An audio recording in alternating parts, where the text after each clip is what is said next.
Senhor Deus, Pai, nós louvamos ao Senhor, te damos graças, bendizemos a Ti, ó Deus, pelo tanto de aprendizado que o Senhor nos deu nesses dias. E Deus, nessa hora nós queremos pedir ao Senhor, toma o Tiago, ó Deus, em Tuas mãos, ele é Teu servo. Ó Deus, o Senhor separou como instrumento aqui nesta noite. Usa ele para a glória do Teu santo nome. Ó Deus, que o Senhor possa revesti-lo com graça e poder, e assim, ó Deus, ele possa ser instrumento para nos abençoar aqui nesta noite. Também, Pai, quero pedir ao Senhor, prepara os nossos ouvidos, o nosso coração para aprendermos mais. Confronta, Senhor, o nosso coração e que possamos sair daqui transformados e avivados pela Tua palavra e, ó Deus, pelos ensinos que estamos aprendendo. Assim nós oramos em nome de Jesus. Amém. Meus irmãos, boa noite a todos. A graça e a paz de Cristo Jesus. Que bom estar com vocês, poder compartilhar também um tema que para mim é importante, relevante, gosto muito, né? Dou aula no seminário sobre isso, sobre aconselhamento bíblico, e tenho trabalhado há algum tempo nessa área já. Sou casado, para quem não me conhece, minha esposa chama Luana, temos 2 filhos, Felipe, de 11, e Pedro, de 8, não estão aqui, estão numa cantata lá na igreja, né? Então, cada um numa atividade diferente, e eu tenho, então, o privilégio, né, incumbência de falar sobre a missão da igreja e o aconselhamento, né? Então, esse é o nosso tema dessa noite.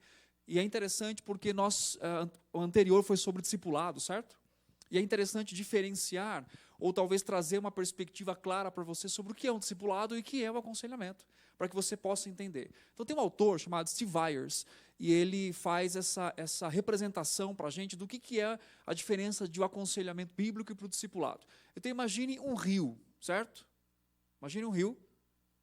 E quando você conhece a Cristo, a ideia de quando você é convertido por Cristo Jesus, você entra no barco da vida cristã. O que é a vida cristã? É tudo que envolve o Senhor, a palavra dele. Nós vimos sobre o discipulado aqui. O que é o discipulado? É a vida integral do cristão vivendo o tempo todo em aprendizado.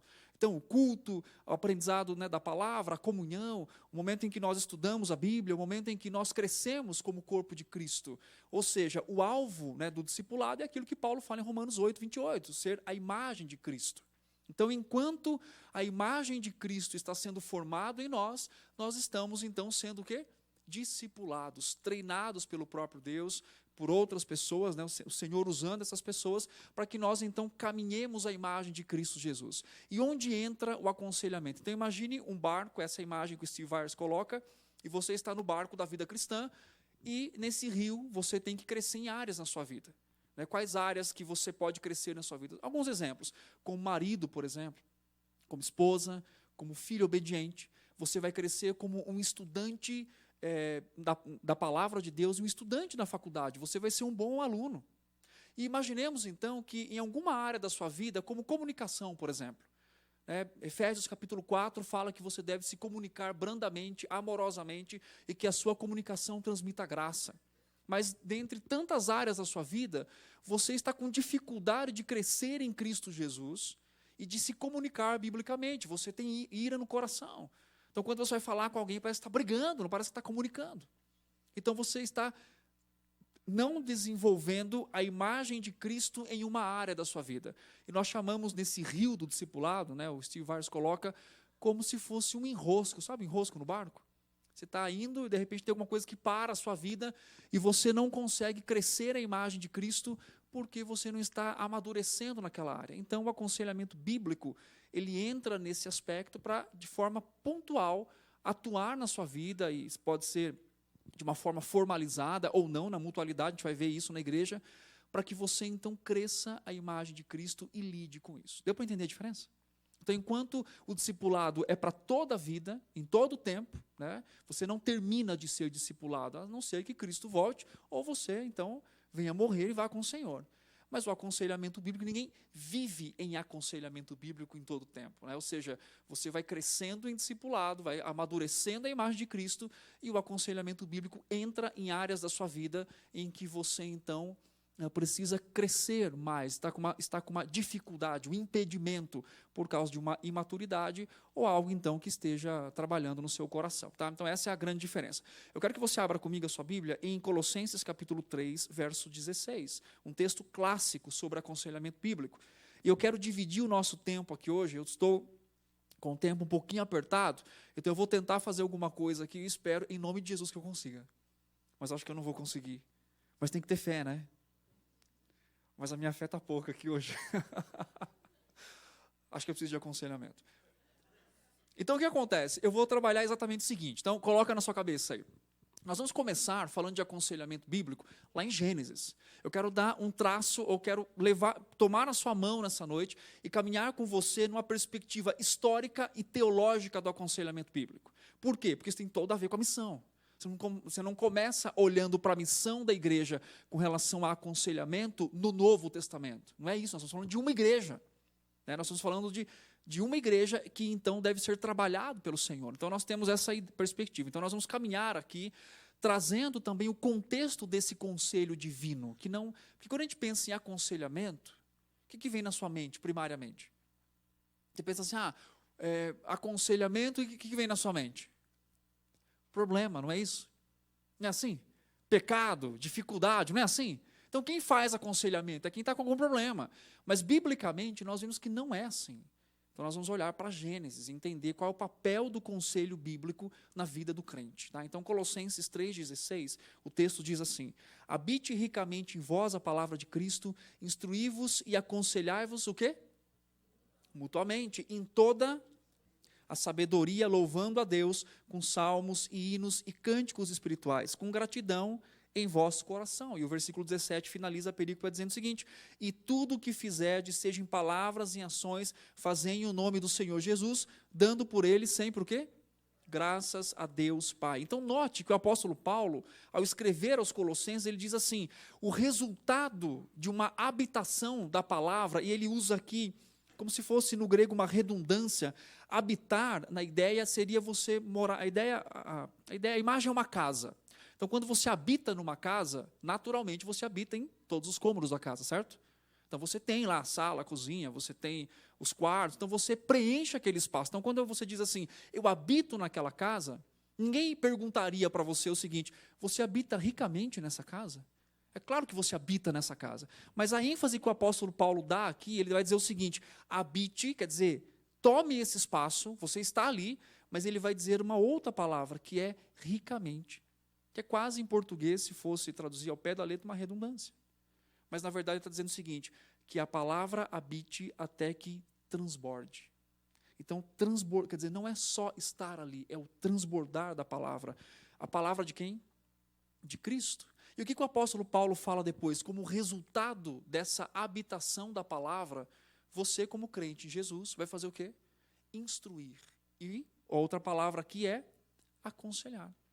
Então a perspectiva que Paulo está dizendo aqui não é para os líderes da igreja, é para toda a igreja. Paulo está olhando para todos os crentes e dizendo para eles o seguinte: vocês devem ser habitados ricamente pela palavra, e o resultado desta habitação deve ser o cuidado em mutualidade cristã. E ele vai usar duas palavras aqui, que é instruir, que é o termo técnico específico para ensinar doutrinas, para dirigir, para ter a perspectiva do ensino, mas ele vai também usar uma outra palavra, que é aconselhar, que tem a ver com mente. A palavra grega é noutethia, que é trazer para a mente, ou a partir da mente. Então você vai fazer esses dois aspectos. Ou seja, por que é importante falar de aconselhamento bíblico como missão da igreja? Porque isso faz parte da vida da igreja. Isso faz parte de um chamado para todos os crentes. Então tem gente que fala assim: acho que eu não sou muito bom conselheiro. Alguém já falou isso? Bem, tem uma notícia para você. Você é um conselheiro não tão bom assim, porque talvez você não tenha se preparado para isso, pensado a respeito disso. Mas, biblicamente, é como você dizer assim: acho que eu não sou um bom evangelista. Mas o que é evangelizar? É falar da sua experiência salvífica de Cristo para outras pessoas. Então a gente não deixa de fazer as coisas porque a gente não tem a habilidade suficiente para isso. Nós fazemos o quê? Aprendemos. Por quê? Porque principalmente é um chamado a todo crente. É claro que entre nós aqui, alguns vão talvez se especializar, estudar, atender num gabinete, numa sala, mas o chamado para o aconselhamento bíblico é para todos nós, para mim e para você. E Paulo está dizendo isso aqui. O resultado da habitação da palavra é o quê? A instrução e o cuidado uns dos outros. Então, isso é claro aqui no texto, ok? Mais uma coisa importante, quando a gente fala então sobre aconselhamento, eu quero ir lá para Gênesis. Abre lá comigo em Gênesis, capítulo 3. A gente vai estudar esse texto. Falar algumas coisas, na verdade, por causa do tempo aqui, a respeito de Gênesis, capítulo 3. Bom, quando a gente fala em aconselhamento bíblico, a gente está falando basicamente de algo que nasce nos anos, ou na década de 70. Né? Então, esse termo aconselhamento bíblico, ele é cunhado depois de um tempo, dentro da perspectiva, nem sempre foi chamado de aconselhamento bíblico. Né? Então, ele nasce como aconselhamento bíblico, na verdade, antes era aconselhamento noutético. O que é o aconselhamento noutético? Noutesia, de mente, do grego. Então, aconselhamento para a mente. Esse era o termo técnico utilizado antes, e depois foi mudado para aconselhamento bíblico, abrangendo essa perspectiva. Só que, apesar dos termos terem sido dados recentemente, né, década de 70, ali você tem pouco tempo, isso sempre existiu na Escritura. O conselho de Deus sempre existiu. Então, olha só que interessante. Vá comigo para Gênesis, por favor, capítulo 3. Você vai perceber aqui uma conversa. Mas antes dessa conversa, eu quero que você volte em alguns textos, capítulo 1, por exemplo, de Gênesis. Tá? Então, eu quero só citar alguns versículos aqui.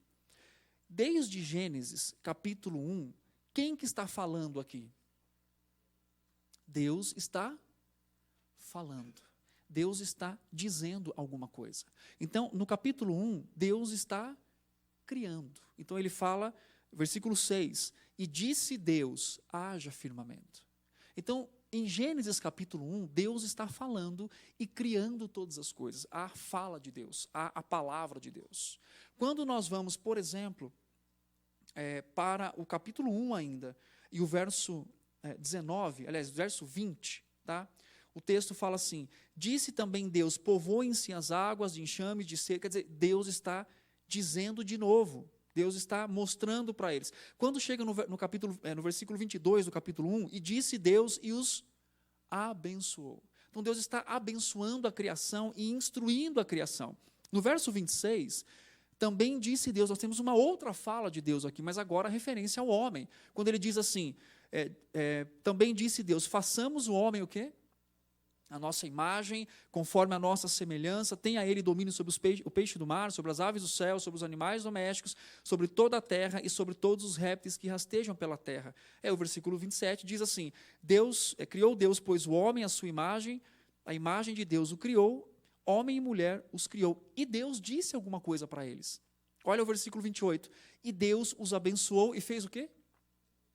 E disse para eles.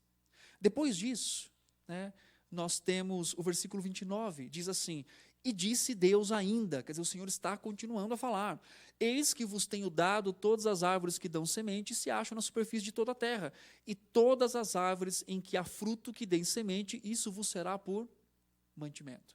Deus instrui o modo que eles deveriam comer, Deus fala da vontade dele, Deus revela a vontade dele para esses homens, né, para Adão e Eva. E aí, então, nós temos no capítulo 2, novamente, Deus falando sobre a formação do homem, a gênese do homem, certo? E aí o que acontece aqui? Quando o texto também vai falar sobre a questão da instrução com relação a isso, né? Então, o versículo 16 do capítulo 2 diz assim, e o Senhor Deus lhe deu esta ordem. Deu a ordem para quem? Para Adão. Preste muita atenção nisso, né?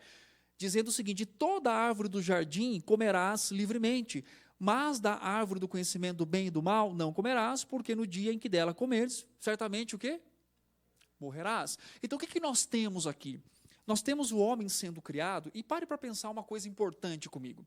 Adão e Eva, antes da queda do capítulo 3 de Gênesis, quando eles foram criados moralmente perfeitos. Concordam comigo? Eles não tinham pecados, eles não conheciam o pecado. Só que pare para pensar comigo.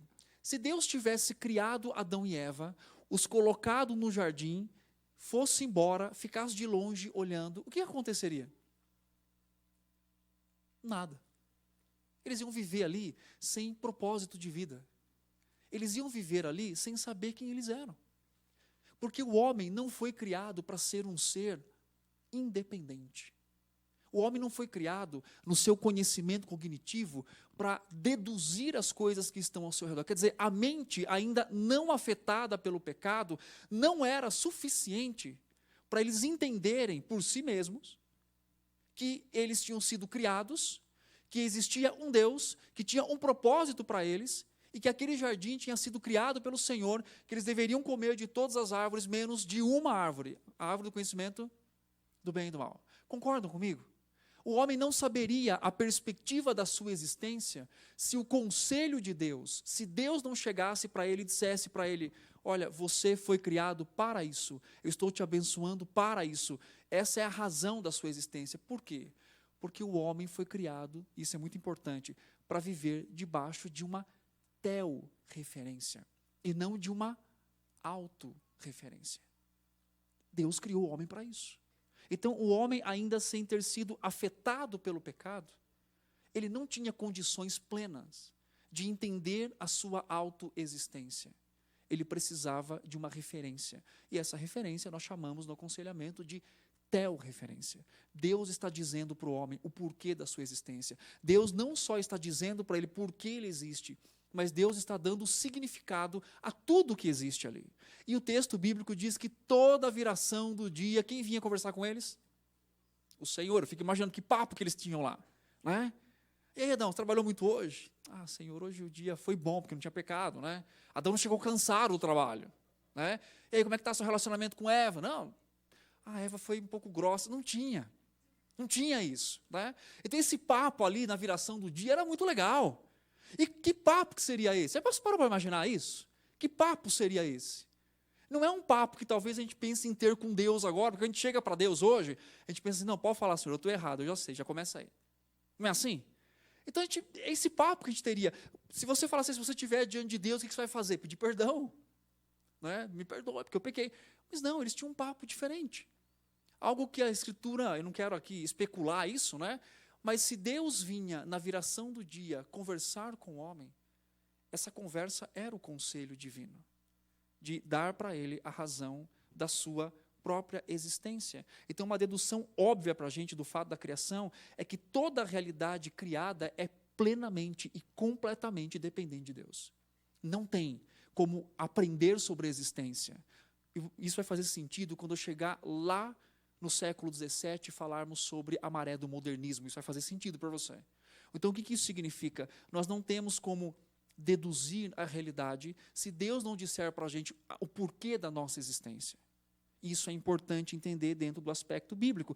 E quando nós chegamos aqui no capítulo 3 de Gênesis, nós temos alguns outros personagens aqui. Quem que nós temos aqui? Serpente e quem?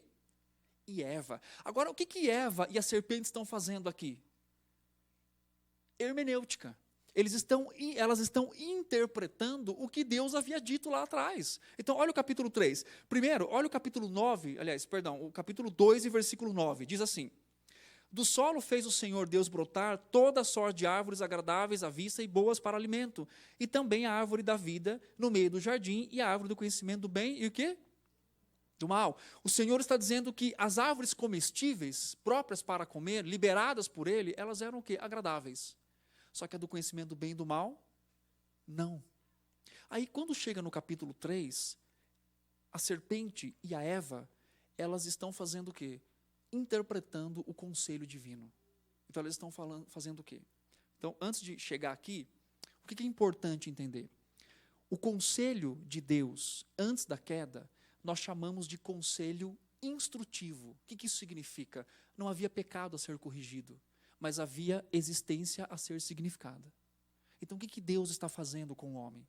Deus está mostrando para ele o modo que ele deveria viver para a honra e glória do próprio Deus. Era um aconselhamento instrutivo. Eu vou instruir você. Até aqui. Quando chega em Gênesis capítulo 3, o texto fala assim: mas a serpente, mais sagaz que todos os animais selváticos que o Senhor Deus havia feito, disse à mulher, olha só, é assim que Deus disse.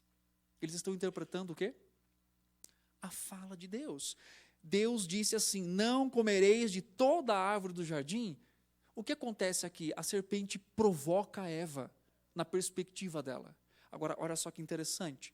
Respondeu a mulher: do fruto da árvore do jardim podemos comer, mas do fruto da árvore que está no meio do jardim, disse Deus. Está interpretando o que Deus está falando. O conselho de Deus. Dele não comereis, nem o quê? Mas foi isso que Deus disse? Não. Aqui, o coração de Eva já não está mais subordinado ao conselho divino. Porque ela chega e fala assim: esse Deus é tão zeloso. Como se ela falasse assim, né? Esse Deus é tão zeloso que não pode nem tocar, porque se tocar ele já vai ficar chateado.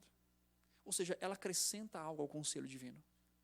Deus disse o seguinte: não é para comer. Deus não disse nada sobre tocar. Então Eva aqui, ela passa não a ser submissa ao conselho, mas ela passa a ser juíza do conselho. Então, ao fazer isto, a serpente continua a provocação e diz para ela: é certo que você não vai morrer. Deus está mentindo com relação a isso. O conselho dele não é bom o suficiente. Tenha o seu próprio conselho. E aí, então, o versículo 6 fala assim: vendo a mulher que a árvore era boa para se comer, o texto de Gênesis 2:9 diz que não era boa, Deus tinha denominado de uma forma diferente, e que não era agradável. Ela faz o quê? Come, para dar o quê? Conhecimento. O que nós temos aqui? Uma escolha muito pontual. Imaginem comigo. Nós não podemos fazer imagem de Deus, é proibido, né? Mas imagine que Eva, então, está aqui com a serpente e a árvore, que é criação, né? Que foi criado por Deus, que aparentemente dava conhecimento, mas não era fonte de conhecimento. E aqui, então, nós temos a pessoa de Deus que vinha na viração do dia, né, conversar com eles. E qual que é a decisão de Eva? Eu abandono a fonte do conhecimento e vou fazer o quê? Abraçar a criação. Eu vou tomar a árvore como conhecimento para mim. Então, quando ela come, ela está abandonando, ela está deixando, ela está desprezando o conselho divino. E a partir daí se instala o caos na vida, né, de todo ser humano, na minha e na sua.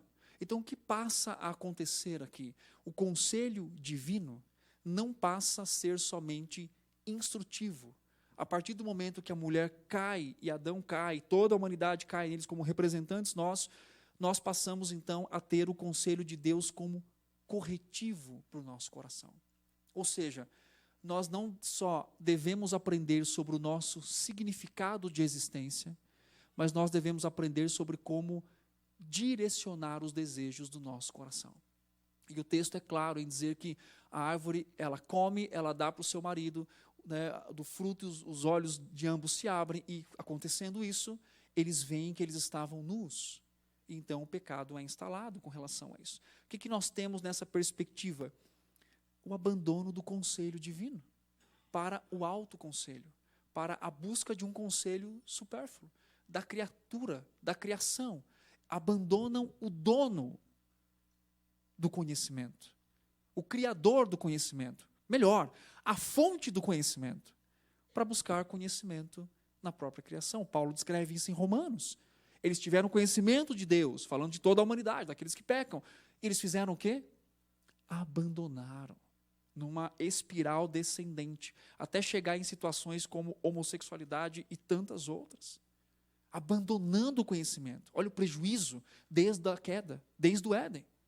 Então, olha a importância da missão da igreja, entender a sua missão no conselho divino, para não só resgatar uma prática de atendimento, que é o aconselhamento bíblico, é muito mais do que isso, mas para retomar o conselho e a palavra de Deus como suficiente para a vida da comunidade cristã, para a nossa vida. Porque hoje nós temos outros conselhos, como também Eva teve lá no Jardim do Éden.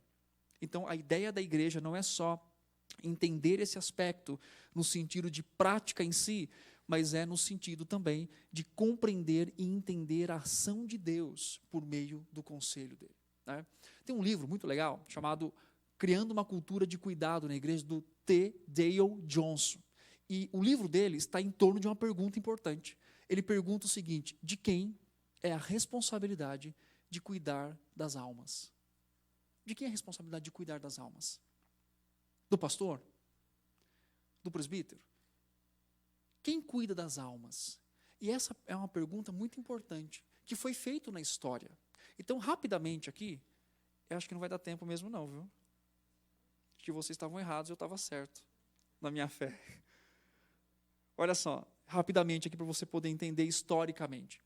A partir do momento da queda, sempre houve uma guerra na história de abandono do conselho de Deus, da palavra dele, com relação ao conselho dos homens. Nós temos, por exemplo, em todo o Antigo Testamento, aquela ideia da idolatria e do abandono do conselho de Deus para buscar conselho onde? Nos deuses, não é assim? Quando a gente chega no Novo Testamento, nós temos fariseus, escribas, saduceus, homens que buscaram conselhos em legalismo e abandonaram, tanto que o Senhor fala assim, vinde a mim, todos que estáis cansados e sobrecarregados. Quem são esses cansados? Pessoas que levam a lei pesadíssima dos fariseus na vida deles. Então, venham a mim, eu sou o descanso para vocês. O Senhor está dizendo isso. Aí quando chega nas igrejas, né, por exemplo, Paulo escreve para Timóteo, olha, toda a escritura é inspirada por Deus e é útil. Então ele vai lembrando e relembrando esse aspecto. E então toda a história da humanidade e da igreja e do povo de Deus sempre teve essa tensão entre o conselho de Deus e o conselho de fora. E quando isso vai se avançando muito mais, nós temos então uma questão importante, tá? O que eu quero mostrar que vocês entendam? O conselho ou aconselhamento, ele não começa na década de 70, não é uma coisa de agora, é uma coisa desde o Éden. Não dá para expandir mais aqui por causa do nosso tempo. Então começa lá. Deus cria o homem para o conselho. Deus cria o homem para ser aconselhado. Porque ser aconselhado faz parte da existência humana. Mas o que acontece? Durante a história da igreja e durante muito tempo, houve abandonos a esse conselho, ou deste conselho. Então, nós temos um retorno importante, né, que é muito caro para nós esse tempo, que é a Reforma Protestante, onde então se retorna ao solo Escritura, né, ou seja, somente a Bíblia, ela é base para tudo aquilo que nós acreditamos, e aí Martinho Lutero e Calvino escrevem obras e filosofias e teologias sobre natureza humana, sobre motivação humana, sobre desenvolvimento de personalidade, que é algo importante na história do conselho. Depois que nós passamos, né, essa parte, nós temos um outro momento da história, estou pulando aqui para dar tempo, os puritanos, por exemplo. Os puritanos viveram, talvez, o maior tempo áureo de aconselhamento, que eles não chamavam de aconselhamento, eles chamavam de cuidado da alma. E o que é interessante nesse cuidado da alma? Quando as pessoas tinham problemas, quando elas tinham crises, quando elas tinham problema de casamento, onde elas procuravam ajuda? Na igreja. Quando elas tinham melancolia, que era o termo utilizado naquela época, aonde elas procuravam ajuda? Na igreja. Quando elas tinham conflitos existenciais, onde elas procuravam ajuda? Na igreja. Então a igreja, nesses séculos e séculos, era o centro de ajuda. Por quê? Porque a referência de humanidade para eles era criacional, na sua maioria. Então quem que é esse homem? É alguém que precisa de ajuda. Então, o que acontece? Os puritanos, por exemplo, eles tinham uma poimênica, um cuidado pastoral muito importante, o autoexame, que faz parte do aconselhamento. Então, a ideia é, principalmente, de a igreja ser um lugar de cuidado. Então, quando as pessoas tinham problemas existenciais e familiares, existem literaturas. Richard Baxter, por exemplo, um puritano, ele tem um livro dessa grossura, falando sobre aconselhamento, como que ele aconselhava os casos. Pouco traduzido ainda para o português.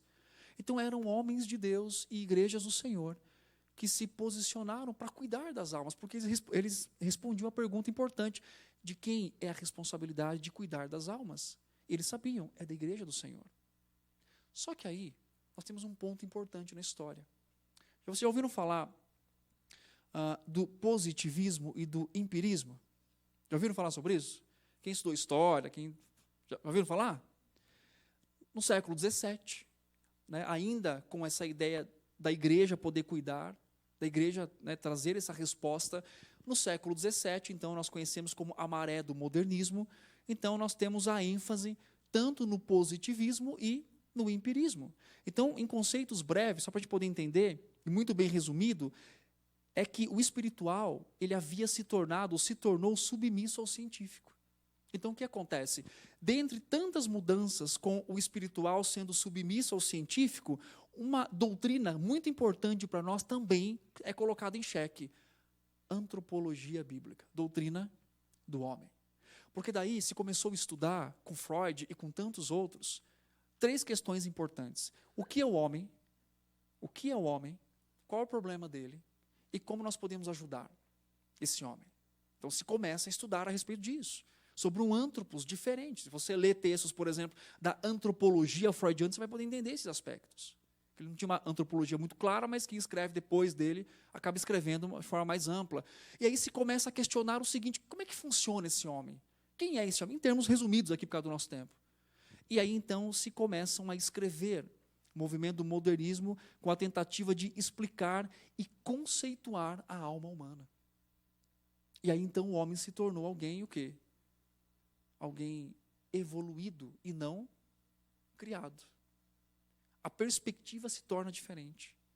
E aí, então, esses teóricos, muitos deles, chegam para as comunidades, para a igreja, para a história, para aquilo que... E diz assim, vocês não têm competência suficiente para cuidar das almas. Então, não tendo competência suficiente, por quê? Porque esse homem é mais complexo do que vocês estão explicando. E aí, então, faz uma bagunça na antropologia bíblica. Por quê? Divide o homem em 3. Que é o que nós temos hoje. Já ouviu falar sobre isso? O médico cuida do quê? Do corpo. O psicólogo cuida do quê? Da alma, da psique. E a igreja cuida do quê? Do espírito. Aí chega alguém na igreja e fala assim, senta aqui, qual é o seu problema? Não, calma, isso é alma, não dá. Não, isso é corpo, também não dá não. Não, espírito, agora estou indeciso. É alma ou espírito isso daqui? Não sei. E aí causa uma bagunça, uma confusão nas pessoas. Por quê? Porque se nasce um termo, né, relacionado à antropologia, que na verdade a Escritura não fala a respeito disso. O homem é um ser unificado, holístico. A teologia reformada fala a respeito disso. Ele é completo, ele é inteiro. Parte material e imaterial, mas não se divide isso. E os termos usados como alma, espírito, mente, coração na Bíblia é a mesma coisa. Então se deturpa uma antropologia, e se deturpando uma antropologia, dizem então para os ministros do Evangelho, vocês não podem cuidar dessas pessoas, vocês não têm competência suficiente. E aí o que a igreja faz naquela época, muitas igrejas fazem naquela época, eles fazem o quê? Dão um passo para trás. Sabe onde você vai ver essa história? No livro do T. Dale Johnson, Criando uma Cultura de Cuidado na Igreja. E aí eles dão um passo para trás, dizendo, acho que realmente não é a nossa área. E aí está no resultado que nós vemos hoje. Eu vou fazer perguntas breves aqui. Eu vou responder, são retóricas, tá? Hoje nós temos terapia de casal, mas nós não temos sobre casamento na Bíblia? Temos ou não temos? Temos. Então o que passa? A enxergar esse homem não mais como um ser criado, mas um ser evoluído. Qual o problema dele? Não é o pecado, não é a queda, mas é o quê? Depende do teórico. Se for Freud, é o quê? É que ele tem o id e o ego e o superego, uma parte animalesca e uma parte moralizada. Então vamos tentar equilibrar. Se você for para Rogers, Skinner, behaviorismo, Daniel Barnes e qualquer outro, é a sociedade, é o contexto, é como ele foi criado, são os traumas. Mas nunca é o quê? O coração. Como é que a gente resolve o problema desse homem?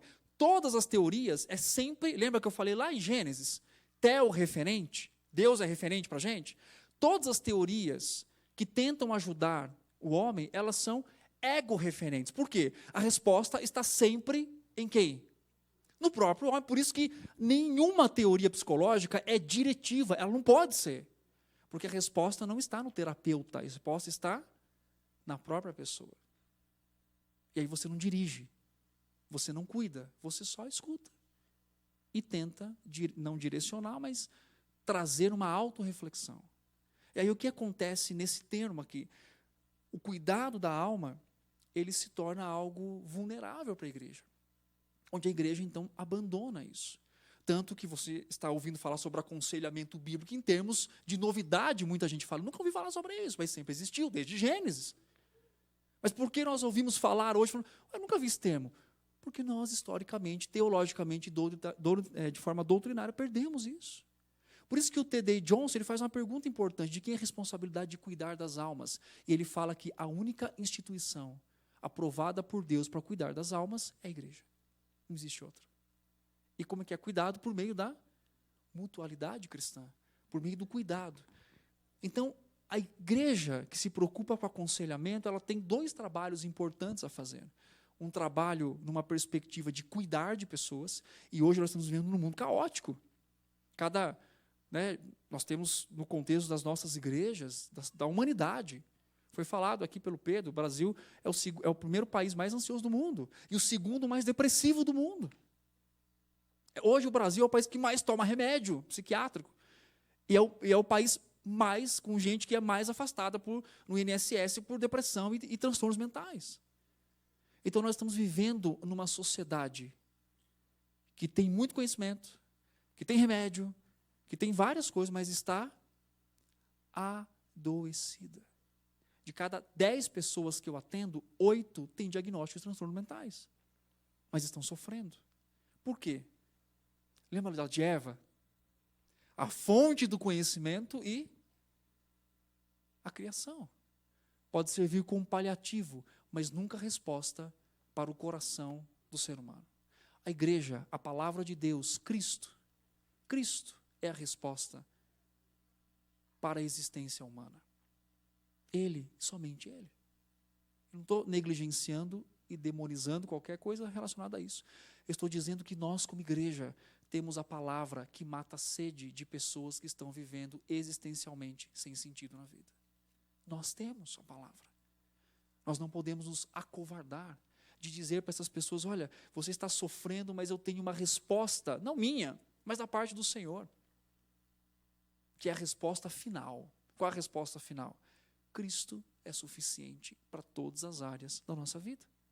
E essa é a missão da igreja, de cuidar. E olha só que interessante, o texto bíblico, ele vai nos ensinar algumas coisas. Então, depois dessa era do modernismo, nós temos então um retorno ao chamado na época de um retorno teológico do cuidar da alma, feito por um homem chamado Jay Adams, na década de 70, um americano, um presbiteriano, um pastor presbiteriano, que ele elabora uma abordagem, então, que nós chamamos de aconselhamento noutético, depois se torna aconselhamento bíblico mais para frente. Estou pulando aqui rápido por causa do nosso tempo. E aí, então, ele escreve uma coisa importante, e é trazido na questão que o aconselhamento bíblico, ele faz parte da grande comissão. Porque o que o Senhor Jesus diz na grande comissão? Que você deve ir, fazer o quê?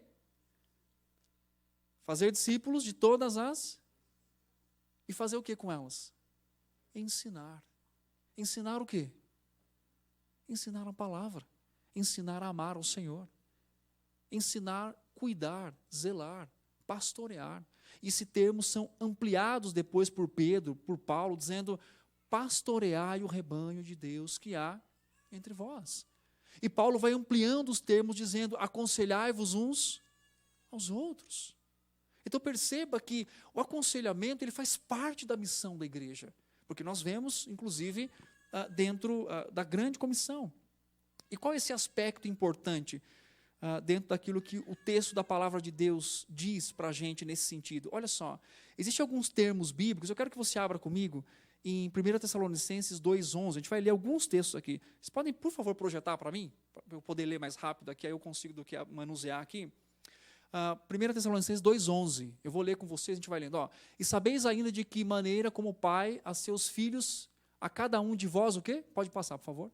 Exortamos e consolamos. Então, Paulo está dizendo que o trabalho dele, como líder da igreja, líderes da igreja, estou falando agora para líderes da igreja, tá? Então, cumprir a missão do conselho divino na igreja, Paulo está falando de como deve ser praticado isso na vida da igreja. Então, isso é praticado como exortar e como consolar ou admoestar. A ideia é chamar do lado para auxiliar essa pessoa. Eu vou dar um auxílio para ela. O outro termo que Paulo usa aqui, Gálatas 6,1, por favor. Em Gálatas capítulo 6, o texto que Paulo traduz aqui, irmão, se alguém for surpreendido em alguma falta, vós que sois espirituais, faça o quê? Corrigiu com um espírito de brandura e guarda-te para que não sejas também o quê? Paulo está dizendo para que irmãos possam corrigir outros irmãos. A ideia de corrigir aqui é de preparar, é de aperfeiçoar, é de consertar, é de reparar, para o uso especial, separado pelo próprio Deus na igreja, na comunidade. Outro texto aqui, Paulo fala em 1 Tessalonicenses 5, 14 e 15. 1 Tessalonicenses 5, 14 e 15. Exortamos-vos também, irmãos, que faça o quê? Admoeste o quê? Console os desanimados, ampare os fracos e sejam o quê? Longânimos.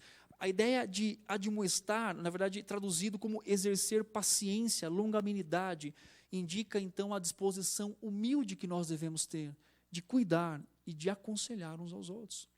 Um outro texto que Paulo diz aqui é Atos 20, 31. Por favor, Atos capítulo 20, versículo 31. Diz assim: portanto, vigiai, lembrando-vos de que por 3 anos, dia e noite, não cessei de fazer o quê? A cada um de vocês. Então nós vemos presente na vida do próprio apóstolo Paulo, momentos em que ele exortava o grupo, mas momentos em que ele exortava individualmente. O ministério público da palavra e o ministério privado da palavra de Deus, que se encaixa dentro da perspectiva do aconselhamento bíblico. Então, Paulo mostra para a gente a ideia de que aquilo fazia parte da vida dele. Olha Romanos capítulo 15, versículo 14, diz assim, Romanos 15, 14. E certo estou, meus irmãos, sim, eu mesmo a vosso respeito, de que estáis possuídos de bondade, cheios de todo conhecimento, para fazer o quê? E é interessante esse texto, porque Paulo está tratando de um tema interessante. Quem come carne e quem não come, lembra disso? Aí Paulo fala da galera que é forte e da galera que é o quê? Fraca. Aí ele finaliza, bom, vamos pensar o seguinte, eu sou forte, ou eu sou fraco. Eu não vou querer que o forte me aconselhe, porque esse cara é arrogante, ele acha que ele pode comer todas as coisas, está errado. Agora, eu sou forte, eu vou dizer assim, não, esse fraco não vai me aconselhar, ele não está nem sabendo que ele pode comer essa carne aqui. E Paulo finaliza dos dois grupos, dizendo assim, irmãos, eu tenho certeza que vocês estão possuídos de bondade, ainda que haja diferença entre vocês. Eu sei que vocês estão tendo questões, mas Paulo está dizendo o seguinte, mas possuídos, cheio, né, de todo conhecimento. Tinha gente comendo, a gente não estava comendo, que conhecimento que é esse? Mas ele leva aqueles irmãos a entenderem que eles tinham responsabilidades uns com os outros, de cuidar da alma um do outro. Aí ele fala assim, então eu quero que vocês estão aptos, na verdade, para admoestar uns aos outros. Interessante isso, né? Como que igreja é o lugar de cuidado. Eu vou dizer uma coisa triste para vocês, muito triste. Já parou para pensar? E não só pensar, mas isso é uma realidade. Às vezes, a igreja é o último lugar que nós procuramos ajuda. Não é assim? Por quê? Porque nós temos vergonha de sermos expostos. Então a gente quer proteger o nosso eu. Adão fez isso, escondendo lá do Senhor, quando o Senhor chegou no jardim do Éden, ele tinha pecado. Os dois se esconderam. Então nós não temos a igreja hoje, muitas vezes, em alta estima. Para dizer o seguinte, é ali que eu sou admoestado, aconselhado. Às vezes o nosso posicionamento é um posicionamento rancoroso e egoísta. Quem são vocês para me aconselhar? Isso é egoísmo, é soberba. Porque eu faço parte do corpo de Cristo. E não importa se eu sou pastor, se eu estudei, se eu não estudei. Se você me ama em Cristo, né, eu quero ser exortado e ensinado por você. Para mim, a maior linguagem dessa é quando Paulo fala lá em Gálatas, eu sinto dor de parto até o quê? Cristo ser formado em vós. Paulo, a maior linguagem de declaração de amor que Paulo faz. Para ele, a referência de dor está lá em Gênesis, lembram disso? Vai multiplicar. Então, para ele, a referência é o seguinte, a maior dor que pode existir no mundo é a dor, né, do parto. Ele está dizendo o seguinte, eu sinto esse tipo de dor, porque eu quero que Cristo seja formado na vida de vocês. Isso é uma declaração de amor paulino. E não só na igreja, mas nós temos também um campo vasto fora da igreja, que são pessoas atormentadas em suas vidas sem sentido. Não é assim? É ou não é? Então, hoje o suicídio é romantizado, né? A adolescência foi categorizada como um período de rebeldia inata. Tudo isso é fruto lá do modernismo, que quer impor sobre a palavra, a mim e a você, coisas que na verdade o Senhor não está dizendo na sua palavra. Então, como crentes, para começar essa missão de aconselhar biblicamente, para onde nós devemos ir? Para a Bíblia. E a Bíblia, ela responde às 3 questões feitas pela sociedade na época do modernismo. Quem que é o homem? Quem é o homem? Um ser criado. É a imagem e semelhança de Deus. Qual é o problema desse homem? Queda. Como é que a gente resolve o problema desse homem? Redenção em Cristo Jesus. Essa é a realidade. Então, os problemas existenciais, eles estão, eu vivo eles, você vive. Quais são? Ansiedade, vício, pecados não confessados que se tornam dominadores, escravizadores, depressão, tantas outras coisas. Em que a igreja é o lugar onde nós podemos cuidar da alma uns dos outros e dar uma resposta para esse mundo caótico, de que eles estão se perguntando por que eu existo, qual é a razão da minha existência. Eles estão fazendo o quê? Se cortando, tentando suicídio, tendo crises e mais crises. E nós estamos aqui, com a palavra de Deus, para cuidar dessas pessoas.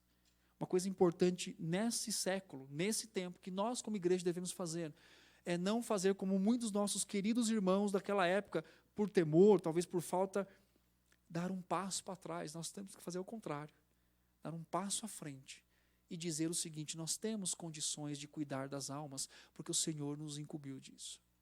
E Ele dará todo o recurso necessário para que nós façamos isso. Então, meu irmão e minha irmã, meu conselho para você nessa noite é que você veja a igreja de Cristo, que você veja os seus irmãos em Cristo, como meio da graça de Deus, para aconselhar a sua vida, para ajudar você na noite escura da sua alma, para caminhar com você em dias difíceis. A igreja é o lugar que Cristo preparou para nós. Não tenha medo de expor sobre o seu pecado ou a sua fraqueza. Cristo ama ajudar os fracos. Ele ama ajudar os fracos. Eu e você, Paulo, na minha fraqueza, o poder de Deus faz o quê?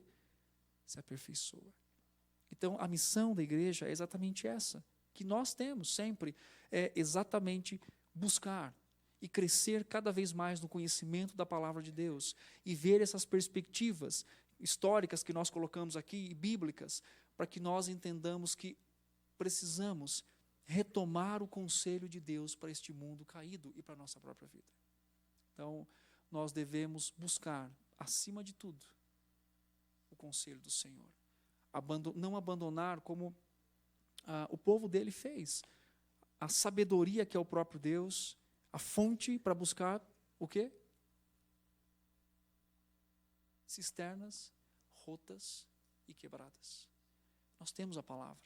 Nós temos o Senhor da palavra conosco. E essa é a coisa mais importante que nós devemos então ter no nosso coração. Que Deus nos dê a graça de pregar sobre o conselho dele, de cuidar das almas como ele mesmo quer cuidar, por meio da minha vida e da sua vida. Amém?